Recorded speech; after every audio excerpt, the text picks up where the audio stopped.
Hi guys, today we will talk about how to fix Messenger when it keeps crashing on your settings. You just click here on settings, then you come to a next window here and you just go down, then you click here on apps and you come to apps window here in this window and you just go down here to looking for Messenger app in this window.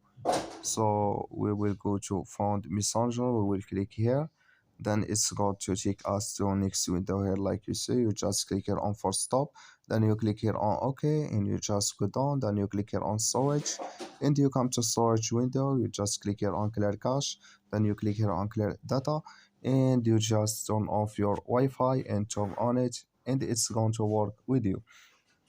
So that's all you have to do to fix that problem you have on your Messenger app.